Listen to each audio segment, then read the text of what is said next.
Thank you for joining us today, this January the 4th, 2022.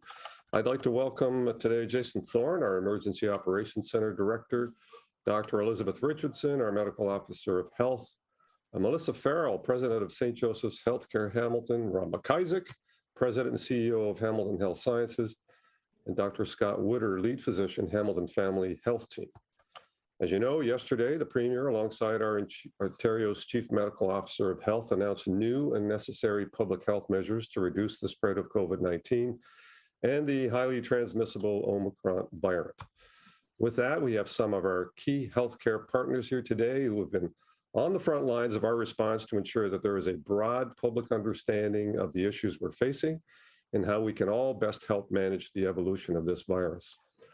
This is a significant collective community response that we've undertaken here with significant impacts on our local healthcare system. And I know people are tired and frustrated, maybe even fearful or angry about where we find ourselves right now, but I ask everyone to be as patient and kind with one another as you can be and follow all of the public health measures in place, including getting vaccinated. We know that vaccination continues to be critical to the fight against COVID-19. And I do want to express my deep gratitude and thanks to the healthcare workers and many across the system that have shifted with us to make the necessary changes in order to increase vaccination capacity wherever possible. We're committed to getting as many COVID-19 vaccines into as many arms as possible, and we have mobilized additional human resources to support vaccine clinics in our city. Everything we're doing is to protect residents and beat and push back on this virus. And while I know yesterday's announcement was not the news we wanted to hear in this new year at this time, these measures are necessary. It is instrumental for everyone to continue to follow public health guidelines to reduce the spread of COVID-19 and the variants in our community. We are hearing that charges around not masking in public spaces where required are increasing. So just a reminder to please mask if you're someone who's able to whenever you're in a public space where masking is required. This is an important line of defense in our fight against COVID-19. And from a vaccine perspective, another critical measure to fighting the vaccine is vaccinations. Appointments are required for individuals who are eligible for third or booster doses, those 18 plus. And community members can learn about available locations, hours of operations, and how to book at hamilton.ca/get-your-vaccine. And I know that Dr. Richardson will have some interesting updates on this as well coming up. But first, I'm going to turn it over to Jason Thorne, our Emergency Operations Center Director, for some updates on how these changes will impact city services. Jason? Thank you very much, Mr. Mayor. And as the Mayor noted, the province announced yesterday that we are moving back into step 2 of the roadmap to reopen to help slow the spread of the Omicron variant. And that means there are a number of new measures that will come into force and effect as of midnight tonight. And I will provide some of the major ones that the public should be aware of. The social gatherings will be reduced to a limit of 5 people indoors and 10 people outdoors. Organized public events will be limited to 5 people indoors. Businesses and organizations are required to ensure that employees work remotely unless the nature of their work requires them to be on site. Capacity limits are in place for indoor weddings, funerals, religious services to 50% capacity. Retail settings such as shopping malls are also permitted at 50% capacity, as are personal care services at 50% capacity. Indoor meeting and event spaces are closed with some limited exceptions, but outdoor spaces are permitted to reopen with some restrictions in place. Public libraries are limited to 50% capacity. Indoor dining at restaurants, bars, other food or drink establishments are closed. Outdoor dining with restrictions is able to continue, as is takeout, drive-throughs, and delivery at our local restaurants. The sale of alcohol is restricted after 10 p.m. and the consumption of alcohol on premises in businesses or settings after 11 p.m. With delivery and takeout, grocery convenience stores, and other liquor stores exempted. Indoor concert venues, theaters, cinemas are closed, as are museums, galleries, historic sites, and similar types of attractions. Outdoor establishments are permitted to open with restrictions and with spectator occupancy, where applicable, limited to 50% capacity. Finally, indoor sports and recreational fitness facilities, including gyms, are required to close with the exception of those for athletes training for the Olympics or Paralympics and some select professional and elite amateur sport leagues. These measures, as I said, will come into force at midnight tonight, and the province has indicated they'll be in place for at least 21 days. So that is up to January the 26th. As has been widely reported, all publicly funded and private schools will move to remote learning starting Wednesday, January 5th until at least Monday, January the 17th, again, subject to public health trends and operational considerations. School buildings are permitted to open for childcare operations, including emergency childcare, and to provide instruction for in-person instruction for students with special education needs who cannot be accommodated remotely, or for staff who are unable to deliver instruction from home. As schools are closed for in-person learning, the Ministry of Education and the city are providing targeted free emergency childcare for school-aged children of designated essential frontline healthcare workers. That is effective immediately. Emergency childcare is available for designated essential workers as defined by provincial eligibility requirements who are not able to accommodate their school-aged children, their learning or their care at home. Emergency childcare in Hamilton is being provided by the 3 licensed home childcare agencies, Today's Family, We Watch Galbraith, and We Watch Gulfwood, and the list of eligible frontline healthcare workers is available on the city's website. As the mayor noted, there are some impacts to some city services as well. Just prior to the holidays, we had shared that all of our recreation centers would be closing and that all indoor programming would be canceled, but that arenas would be remaining open. With the provincial announcements yesterday, we are now closing arenas as well. And in keeping with provincial regulations, there will still be some allowance for Olympics athletes and Paralympic athletes who do train in some of our arenas. Outdoor rinks will remain open and will be available for use on a first come, first served basis. They are required to have a 50% capacity limit. And as I mentioned earlier, libraries as well are restricted to a 50% capacity limit, but all branches will remain open with some modified hours as we have redeployed some of our library staff to assist with the city's vaccination effort. And finally, we continue to work closely with Hamilton Public Health Services and healthcare partners across the community to support and scale up the COVID-19 response across the city.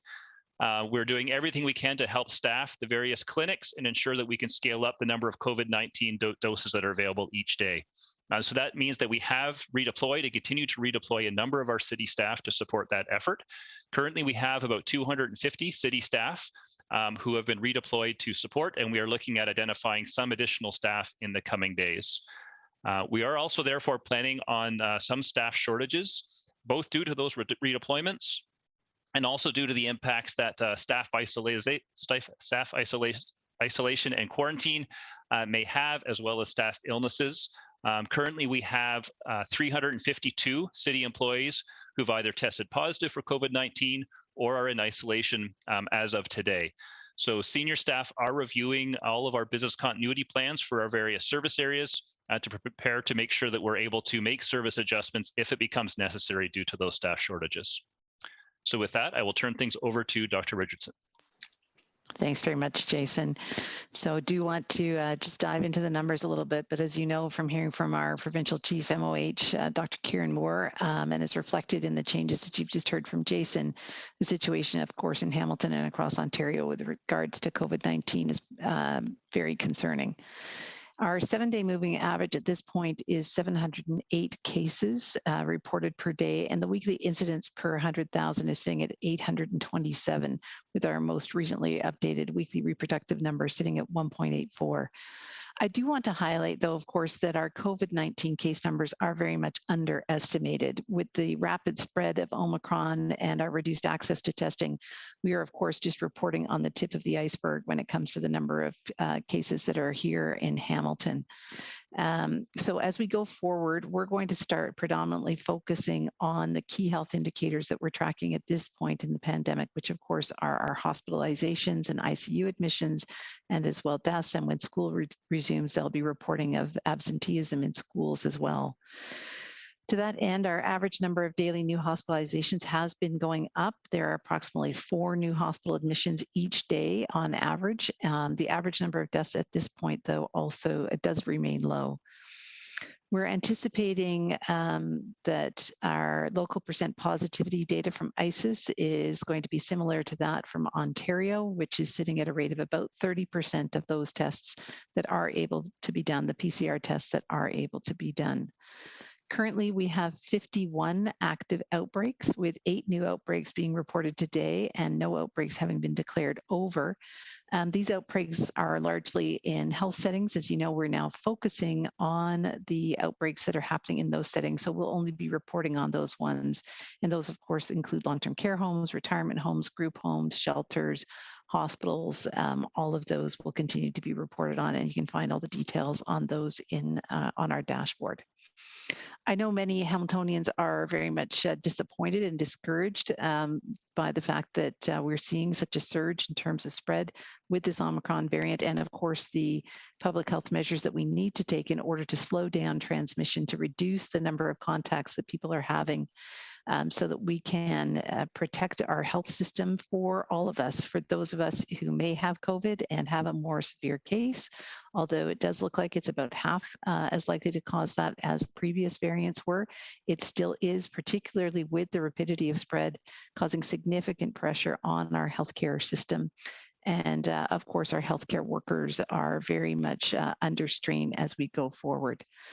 Local businesses and, of course, all of our workers who are working them are very anxious and exhausted too about the pandemic and its impact on our livelihoods and the sacrifices that people have had to make now for nearly 2 years. The measures that were put in place and announced by the Premier yesterday are necessary and proportionate to the threat that we have before us, and the priority to protect that health system capacity for all of us.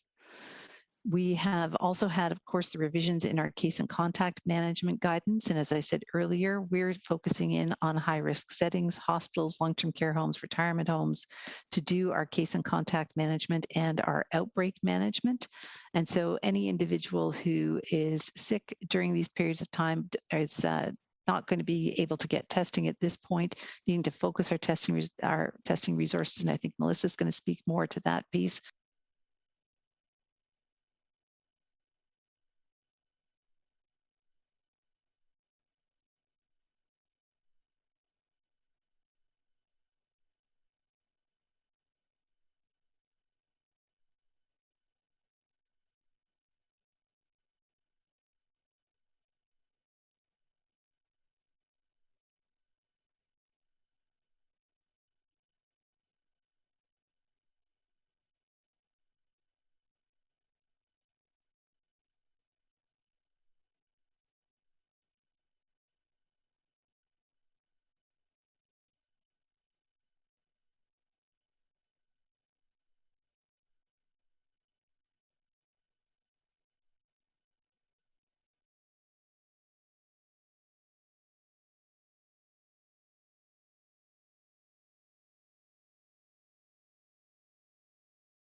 to very many sites in order to reduce our contacts overall and prevent the spread of Omicron, to protect those who are vulnerable. And each of us really plays a key role in doing that.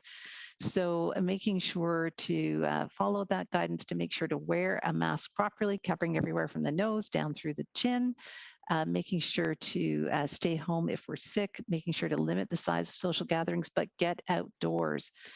Do the things that you need to do to stay well physically, mentally. That is very important at the same time. It's a very difficult time in our community. The concerns of students, parents, and educators, of course, are top of mind as we go through this, and there's a shift to remote learning for the next 2 weeks.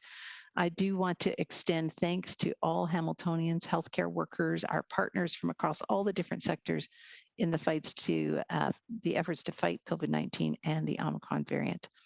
With that, I'm going to turn it over to Melissa Farrell, our president of St. Joseph's Healthcare Hamilton. Melissa.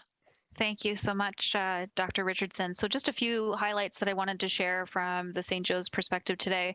I wanted to share that we currently have 223 staff that are self-isolating at home for COVID-19. So that would be staff that have either tested positive for COVID or those that are high-risk exposures that would be at home. That represents about 3% of our workforce at this point in time. And I would say that we're managing with that percentage, but it's really tough on the teams. And to be completely clear, that has been rapidly increasing really every day. We're seeing the exponential growth that everyone's been talking about. So just 5 days ago on December 31st, it was 143. On December 22nd, it was 28. And the week before that, we had none. So it is just rapidly increasing. And really the rapid rise in the staff cases is a clear indicator just how quickly the Omicron variant is spreading. It's prevalent in our community, and it's obviously prevalent amongst our healthcare workers. I did also want to share that our COVID patient numbers are also rising. We're sitting right now with 74 active COVID patients at St. Joe's. On December 31st, it was 56 positive patients, 10 on December 22nd. And in the ICU, we currently have 10 active COVID patients. And December 31st, again, just last week, it was 6. And December 22nd, we had 3. So just we're seeing the exponential growth that everyone's been talking about. We are working to decipher between those whose primary reason for admission is COVID versus those who are admitted for other reasons, but also have COVID. But for our healthcare workers, it means the same thing. It requires an enhanced level of personal protective equipment. It requires the same, and the requirements around care remain the same. So again, this just is really highlighting that exponential growth that Dr. Moore has been talking about, that Dr. Richardson has been talking about, and everyone's been speaking about at the provincial level. I would also say that we're managing 6 outbreaks at St. Joe's, and that's the highest number of outbreaks we've had through the entire pandemic that we've been managing at one single point of time. So as you can appreciate, there was some guidance that came out through the province yesterday, and certainly we've been having the conversations at the provincial and regional level about surgical ramp down of services. We're still working through the details of what that ramp down is going to be looking like, but as you can appreciate, we will ensure and be doing everything we possibly can to continue with our urgent and emergent care. We do have well-established processes in place to really prioritize cases that can be delayed, but we know that this will be very hard for people who have been waiting to access care that will likely get bumped as a result of what's going on. I did just want to thank the community for helping us to slow the spread. If you can please continue to follow the public health measures, the masking and the gathering restrictions, you know, we really are in full support of what the province came out with yesterday. We need these restrictions in order to help protect our healthcare system at this point in time. And I did want to just also highlight and really just thank the staff and physicians. And I know Rob will do the same. And thank you for Dr. Richardson for also doing the same too. And the mayor.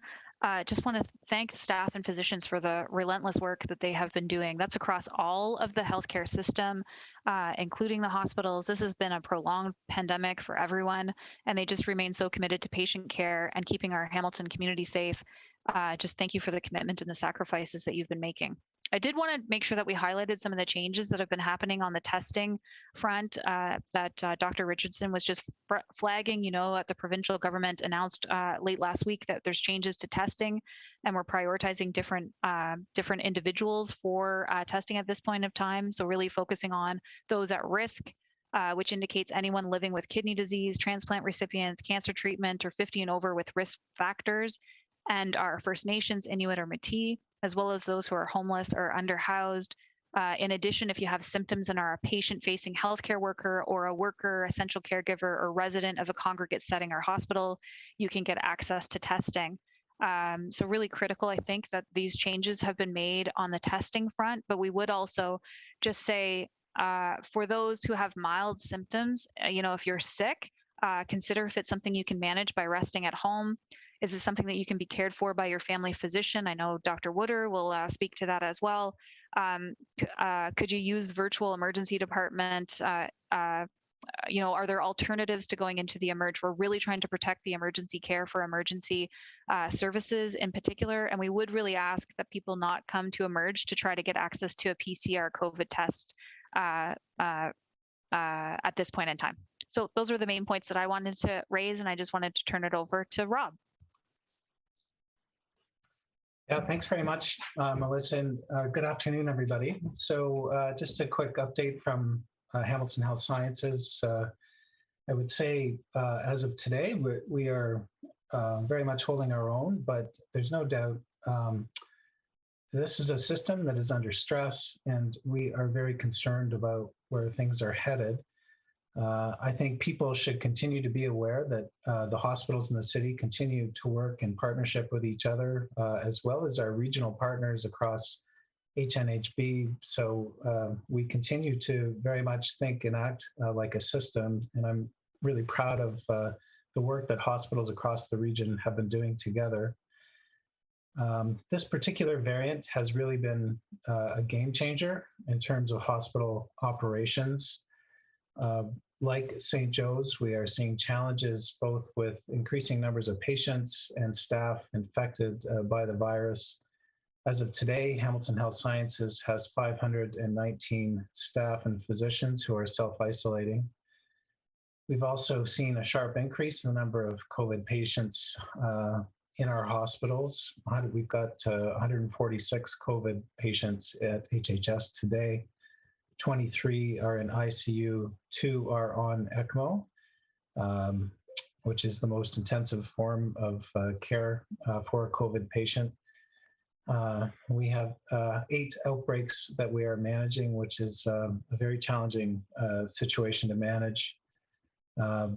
Beyond this, we are operating over capacity. So if we just set COVID aside for a second, this time of year can be very challenging for hospitals, even without a pandemic, and this year is no exception. So we are seeing lots of illness in the community, quite apart from COVID, which is adding to the challenge. The result is we see very high volumes in our EDs, including an extraordinary number of patients arriving by ambulance. I wanted to acknowledge that our partners in long-term care and retirement homes are also very much under strain. And of course, this has an impact on the whole of the system, because if long-term care and retirement homes are under strain, they have a limited ability to accept patients from hospitals, so everything starts to get backed up.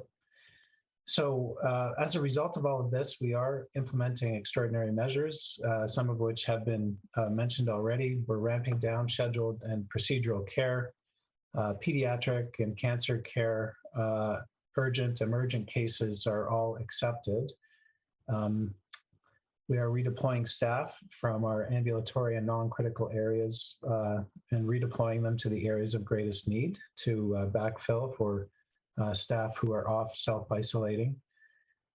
We will be following provincial guidance around recalling staff who are isolating at home, but who are currently testing negative, but may have had some exposure. But we will be doing that in accordance with the very careful guidance published by the province. I guess I would just say, we're imploring the community to follow current public health advice. Our hospital system really needs the public, as weary as the public is, to pay attention and observe the new, stricter and more necessary measures that were brought forward by the province. we just have to curb and bend the curve on the epidemic to the pandemic to the extent that we can, to try to make sure that our healthcare system isn't overwhelmed. We'd also ask people to really be thoughtful about the choices they make when they are seeking healthcare. Reserve our emergency departments for the most critical, most acute needs, not COVID tests or diagnosis. Your family doctor should always be your first point of contact for non-urgent medical issues. And please be patient when you do come to hospital. Our staff and physicians are doing their very best, but they are tired. And we apologize if your appointment or surgery has to be postponed, but it really is our only option at this time. Maybe I'll leave it there. Just end by saying that I'm super grateful to all of our staff and physicians for all the hard work that they're putting in. We really owe them a tremendous debt of gratitude for their resilience and how dedicated and hardworking they've been throughout these past 2 years. But the fact is they are pouring it on again and really going over and above the call. So we're grateful to them. Unfortunately, I don't know who I'm passing it along to. Me. Oh, Scott. Okay. Yeah, thanks, Rob. My name's Scott Wooder. I'm the lead physician for the Hamilton Family Health Team. And I've been a physician in Hamilton for 35 years. In that time, we've had lots of challenges as a community, but I think it's fair to say we've never seen anything quite like the worldwide pandemic we're facing now. In the past, we've pulled together and overcome our challenges, and that's exactly what we'll do now to make a better, safer, and healthier community. The Omicron variant of COVID is extremely transmissible and may well overwhelm our traditional methods of assessment and treatment. So what can we as individuals do? First, and has been said by everybody on the call, but I'll risk repetition by saying it again because it's so important. We have to get vaccinated. So whether it's your first, second, or booster dose, get vaccinated as soon as possible. It's the best thing you can do to protect yourself and your family, as well as the rest of the community. We need to wear masks where appropriate. And I must say how impressed I am by how widespread that culture is in Hamilton. People wear masks. I've seen it in other communities, or at least news reports of other communities where people are reluctant to wear masks. We're not seeing that here. It's something we should all be proud of. We should avoid unnecessary contacts as much as possible. And we should use common sense approaches to minimize risk of transmission. Even things as simple as hand washing make a big difference. But despite all those best interests or best efforts, some of us are going to get symptoms of COVID. And what should we do when we get these symptoms? For people with mild symptoms, the first thing people should consider is self-care. We've all had many, many colds and flus in our lifetimes, and we know that we can usually manage these things at home by ourselves with the help of our family. We know the importance of rest and fluids, anti-fever medications if needed, and we know we don't always need to see a nurse or a doctor when we get an infection. So there's nothing different here. We should, if possible, care for ourselves at home. Now, for further intervention or advice is needed, the best place to get information is from your usual family physician or other primary care provider. Your family physician knows you and your family. They have access to information about your health, and they're best able to give you advice that takes into account your unique circumstances. Once you call them, they may arrange for regular phone checks. We think this will normally last for between 5 and 7 days, but may take up to 14 days. We may also send you an oximeter. Now, an oximeter is a simple device that measures your oxygen levels, and it's crucial in determining who can be managed at home and who needs a urgent intervention. Now, most people won't need that level of monitoring, but it is available if necessary. If you don't have a primary care provider, or despite your best efforts, you're unable to reach your primary care provider, we're developing a system of virtual urgent or virtual primary care. We're going to publish later this week a website address and a phone number to help people get connected with this level of care. This is really the primary care community coming together to help us all look after our patients and those people who unfortunately don't have access to a regular family physician. Some people may well need in-person assessment, and those pathways are also being developed. And despite what we've said here about not going to the emergency room inappropriately and calling your family doctor, looking after yourself at home, people with true medical emergencies do need to call 911 or go to the emergency room if they're having acute symptoms, if they're in distress, they need immediate help. Now, none of this is easy, and it's not always easy to get information. We are making a commitment to have available, reliable, easy to understand, relevant information on a regular basis. And again, we're going to publish that in the next day or two, a site where people can go and get access to information. I think Dr. Richardson also talked about the public health site where people can go. Primary care is part of a team along with hospitals, long-term care, public health, other community providers, various levels of government. But remember, the most important part of the team is and always will be you. So take responsibility for your own health. Be careful, stay informed, get vaccinated. And one piece of advice, it's a final piece, everyone's trying their best. And you've heard on this call how stretched the resources are in the healthcare system. So we really appreciate everybody doing what they're doing, but be patient and generous as you normally are, and that will help healthcare providers give you the help that you need. I'm going to pass it back to Jen Racine to moderate questions and answers. Thanks very much, Dr. Wooder. Mr. Mayor, if you'd like to make a few remarks. You know what? Why don't I just wrap up, because I think he said everything I was going to say. So no need to add to that. So after questions, I'll do a wrap up. Great, thanks very much. So we have 7 media partners joining us today. First, we'll go to Nicole Martin from CHCH. Nicole, you can go ahead.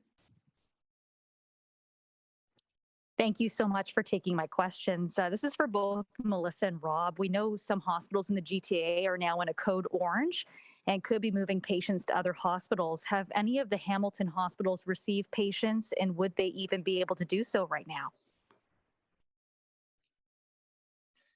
So we have not received any patients from outside of our region. I think there would be, I don't want to say we couldn't receive anybody, but I will say we have a very limited capacity at the moment to receive any additional patients, because we are straining to take care of the patients within this region. It's not, look, if a hospital is in code orange in the province, hospitals across HNHB and in Hamilton more particularly, we'll do everything we can to help out, but we do not have a ton of extra capacity right now. So yeah, would be very limited. Thank you. Nicole, any follow-up question? Yes, I didn't know if Melissa from St. Joe's would be able to answer also, or if that's just for Hamilton and as a whole. Also, I did have a question for both as well about those that are coming to the hospital and needing hospitalization for COVID-19. How severe is the illness, or are you seeing people coming in with a sore throat, requesting care or testing? If you could just give us a bit more of a description of what it's looking like within your hospital walls right now. Yeah, that's great. I did just want to say that I fully support what Rob said, and he was really speaking for Hamilton as the collective. I mean, I think the only point that I would just say is that we have been working very closely with our regional partners in Hamilton, Niagara, Haldeman, Brant, and the Burlington region. And we actually have a regional model of care where we really, are actively reaching out to each other. So we are really fortunate, I think, to have such an excellent model here. But equally concerned as Rob is about our ability to actually take in additional transfers from outside of the region at this point in time. In terms of what we're seeing in the hospital, I would say to you that we are still seeing severe illness, as you can appreciate. Certainly those that are in ICU require the ICU care. We are seeing that we are largely admitting onto the ward, and I don't know, Rob, if you wanted to comment on that too. So this is, if you think of what we went through in wave 3, it was largely to ICU. In this circumstance, we're back to largely to the ward. But again, we're looking at this on an active basis. We're monitoring this, concerned about the growth that we're seeing in terms of the cases that are coming in. And we wouldn't be admitting someone who didn't require the hospital level care. So we're talking about individuals that are sick. Rob, do you want to comment? No, I think Melissa's entirely accurate in what she says. I think we're, the qualitative difference that we're seeing in this wave is a lot where in many instances we are admitting patients with COVID as opposed to for COVID, although for sure both are continue to happen.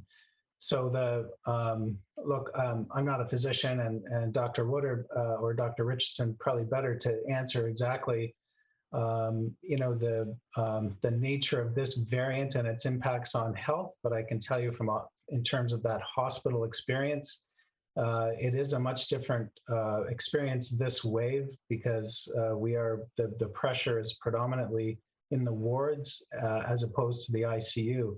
Now, given how quickly the numbers are rising, we're all worried about the ICU as well. And so if those numbers continue to rise, I think all parts of the hospital will feel that strain. Thanks very much, Nicole. Next question goes to Bobby Rostova from CBC Hamilton. Bobby, you can go ahead.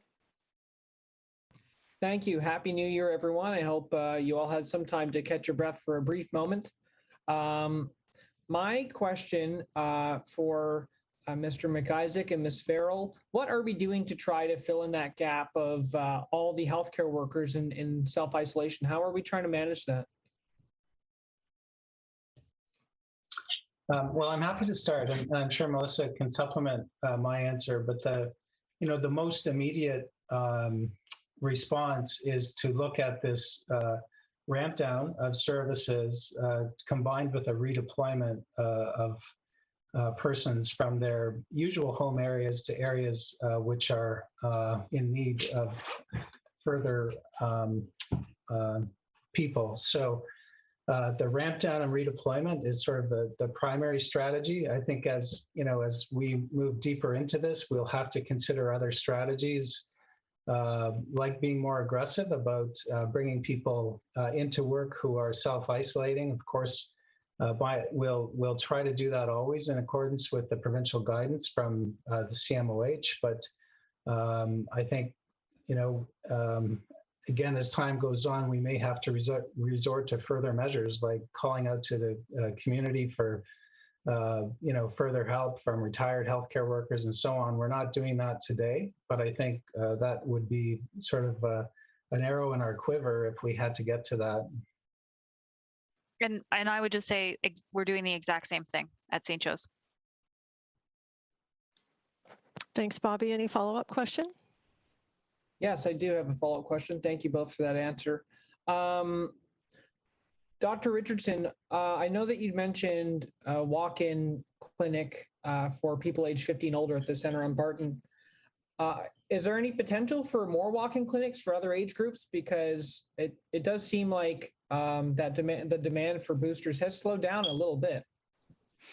Hi, Bobby. Happy New Year. And when it comes to the approach with the vaccination clinics, we're very much monitoring day by day what we're able to do and continuously improving the clinics to get as much throughput as we possibly can, but at the same time monitoring to see what the uptake is through the booked route. And as you heard today, when we're seeing that it does seem to be able to slowing in demand, we're not sure yet whether that's just this, everybody trying to get in line with the transition that's been happening from holidays to dealing with things in their personal lives, or whether this represents as well the fact that some people who are sick and so not booking in until they're able to be sure that they're not coming into our clinic sick, which is a great thing that people are doing as well.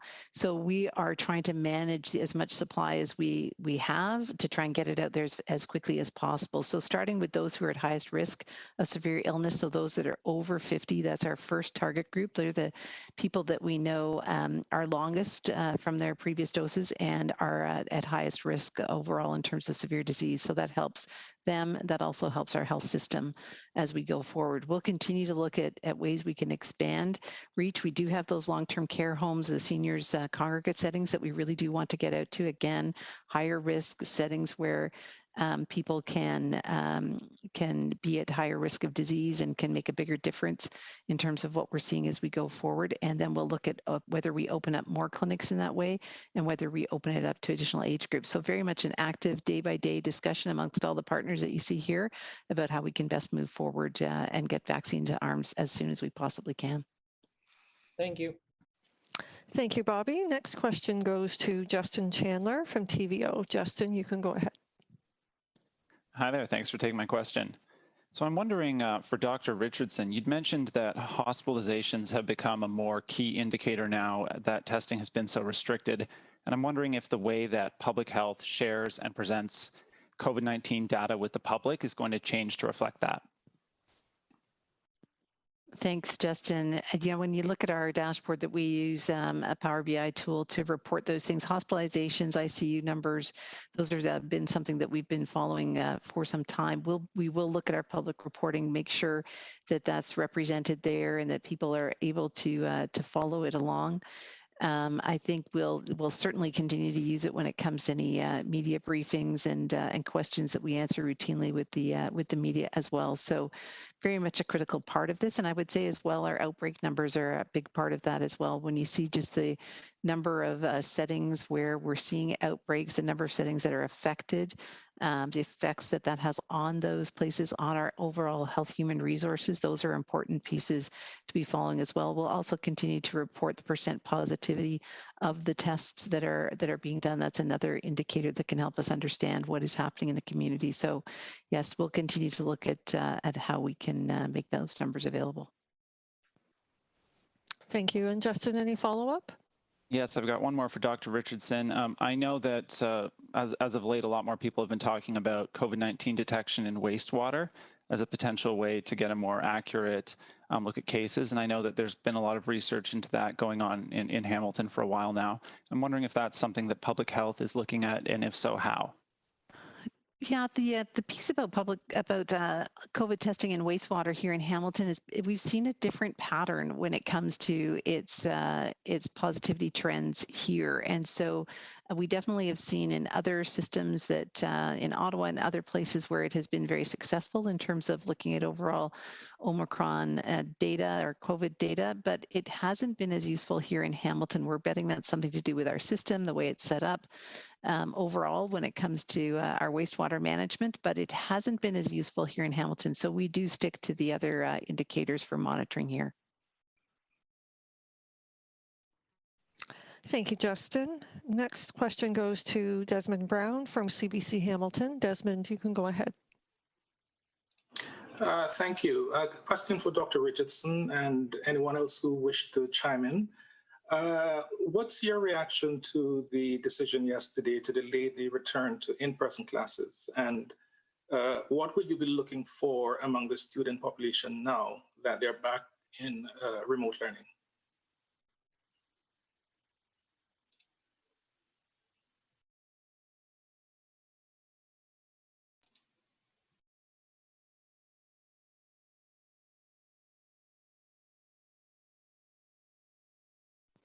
I think that was for Dr. Richardson.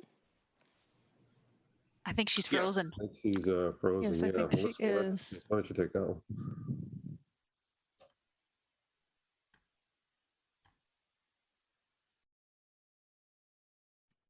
So there is some consternation around that whole process province-wide, and I think the GTHA mayors actually got together today and certainly encouraged the province to get kids back to school after this 2-week period, as best as possible, so that they can continue to learn and continue to not have to deal with the mental health issues and all the other parameters around having kids out of school, including, with parents and daycare and all the other challenges that come with it.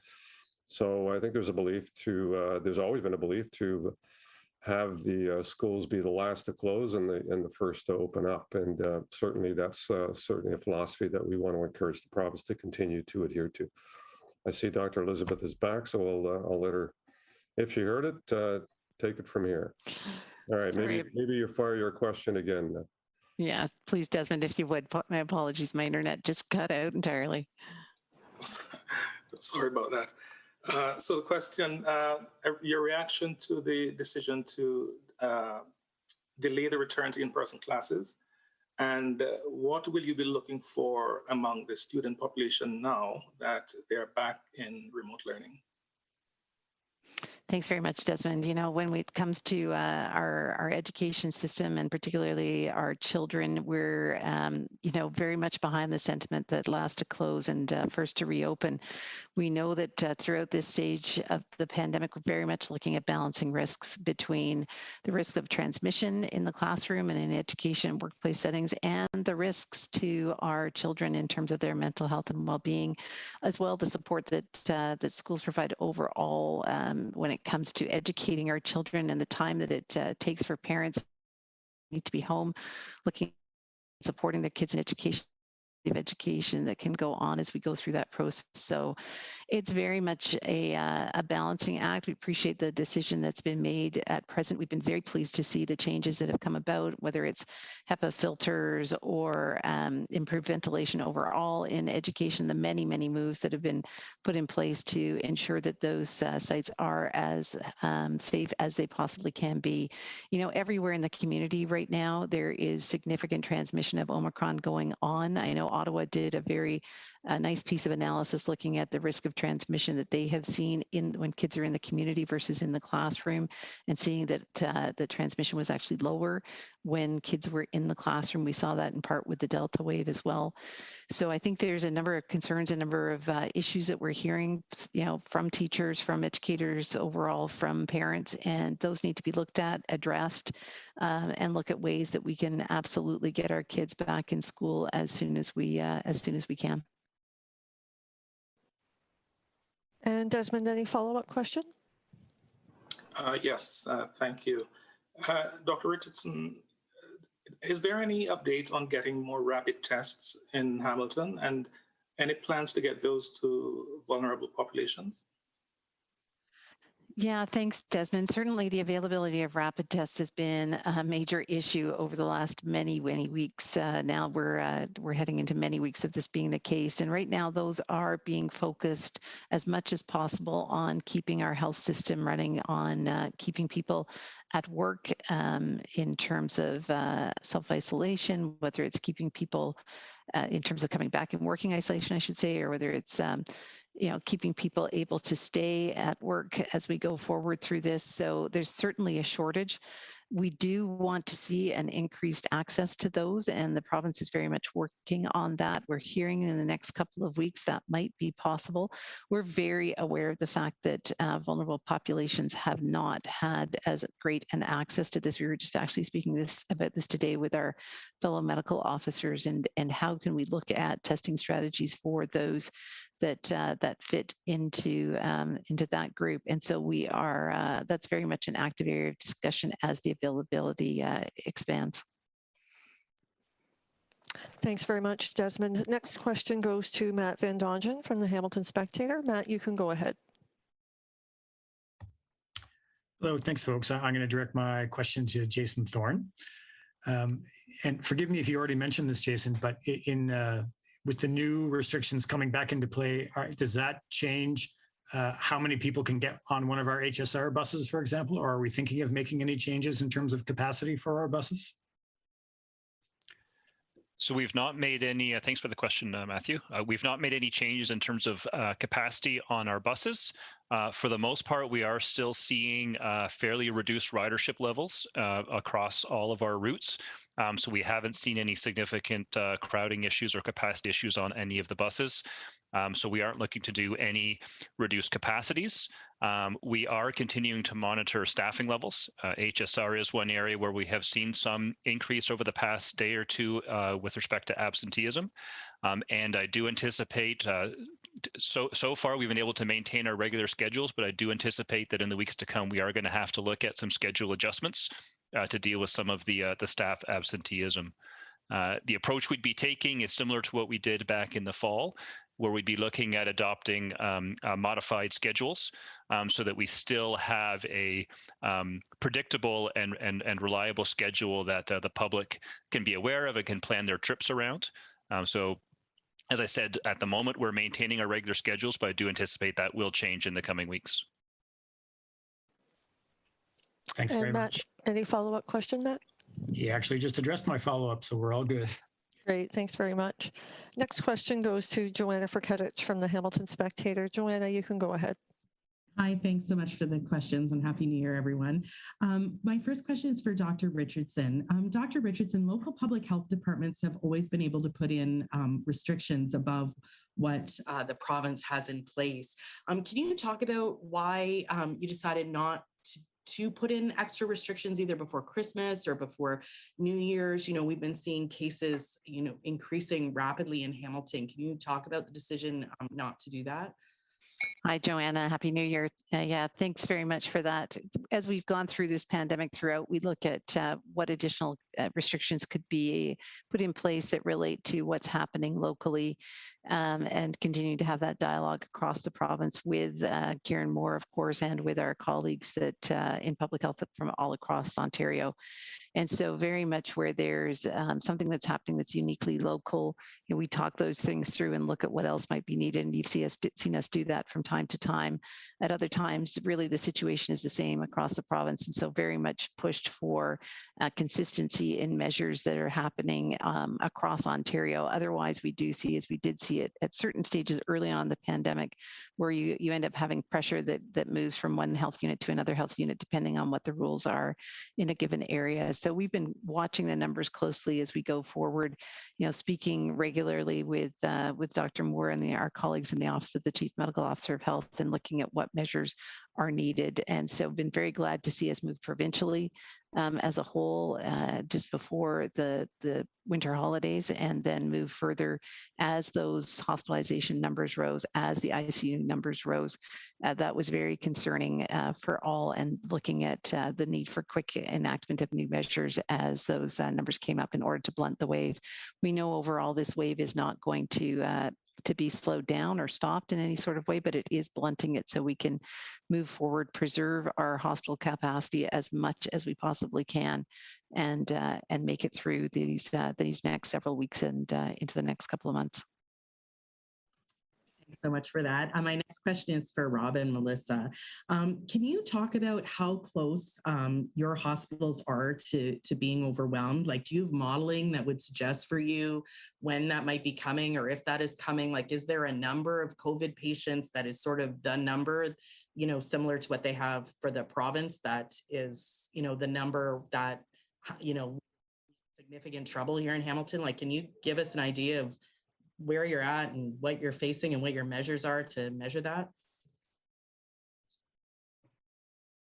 I don't know that I can give you a lot more than what I've already said, Joanna. I think that the system is definitely under strain. We have very limited capacity left to take on significant new numbers of patients. We're currently operating over capacity.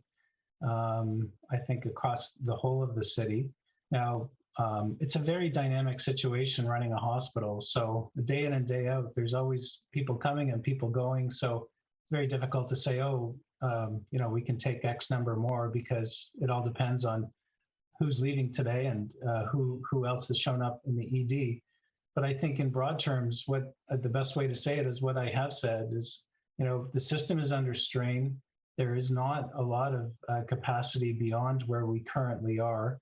I think as additional people show up and more calls are made on the system, it will increasingly strain our ability to deliver quality care to the patients who arrive. And so the staffing ratios to patients and so on will continue to deteriorate. So, we're very concerned by where we are today and the outlook.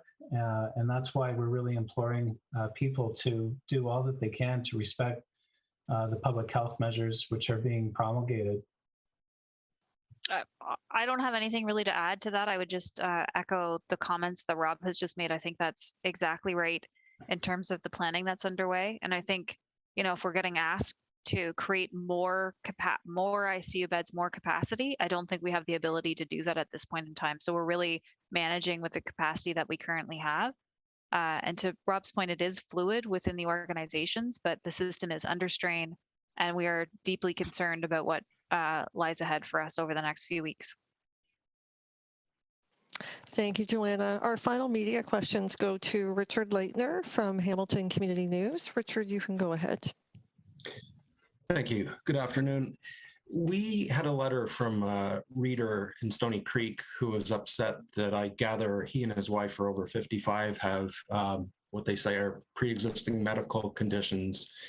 And I guess the booster shot they're being offered is the Moderna, and they received the Pfizer for their first 2 doses. So they are upset about that. And I'm wondering, just for the public's knowledge and my own, is there any reason to feel worried about getting the Moderna if you've had the Pfizer? Is there any difference in terms of efficacy or potential side effects? Why don't I take that one, Jen, if that's all right? I can start it off, or Scott. So when it comes to the vaccines, the mRNA vaccines that are available, the Pfizer and Moderna vaccines, they are interchangeable. And so one can have one or the other and receive each one of those at each dose in terms of what is available and what might be somebody's preference in usual times. At this point, when it comes to the Pfizer vaccine, we are having to preserve our supply of that vaccine for those that are under the age of 30, because that group is at higher risk of myocarditis and pericarditis. And so we need to make sure that we have vaccine on hand to immunize that group. So we've been using Moderna, offering Moderna in our clinics for those that are over the age of 30. In fact, in the end, it looks like this is probably an advantage for people in terms of Moderna. There's some early indications that it may have slightly higher levels. It may last slightly longer in terms of its use. So I wouldn't at all be worried about combining those vaccines, and there may even be a slight advantage as we go forward. Scott, did you want to add anything? Well, maybe just to make it a little personal, I've had Moderna vaccine and don't feel the least bit disadvantaged. As a matter of fact, just remind everybody what a miracle it is. We developed these vaccines in less than a year, and in another year, delivered over 1 million vaccine doses in Hamilton. So we have nothing to apologize for. It's been a tremendous success story. Richard, any follow-up? No, I think Dr. Richardson answered the question on why you're saving the Pfizer vaccines for under 30. So that's good. Thank you very much. Thanks very much, everyone. And with that, Mr. Mayor, I will pass things back over to you.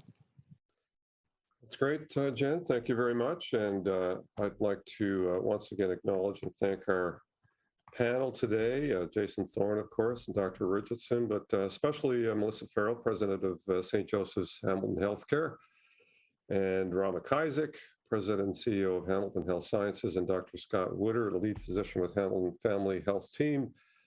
You've shared some very important information and updates today, and we sincerely appreciate your efforts as well as the efforts of the entire system that, as you can tell, is collaborative and very well organized. So very much appreciated, and certainly we appreciate sharing this information with our broader community to help them make informed decisions as they go forward.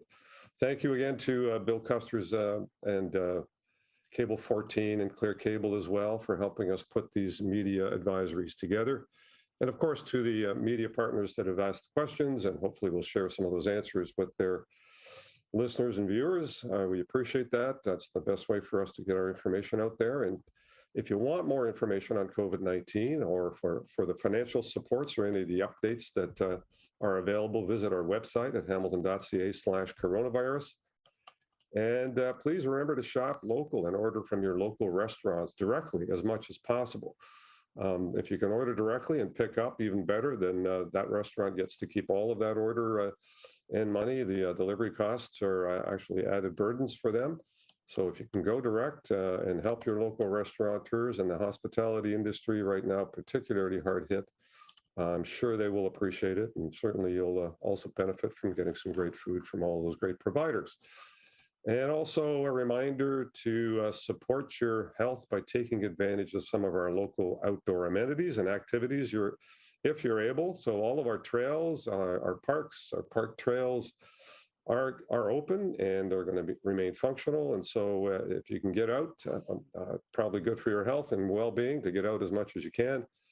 Enjoy the fresh air and the brisk air if necessary, but certainly do what you can to stay healthy and exercised.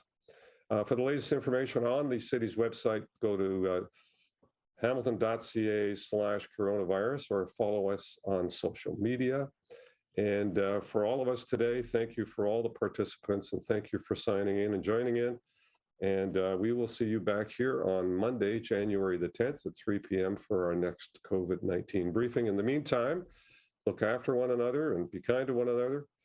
And turn whatever anxiety or anger you have into some positive activities, some of which were outlined today, the masking, getting vaccinated, all of those are going to make a huge difference in terms of how we curb this virus.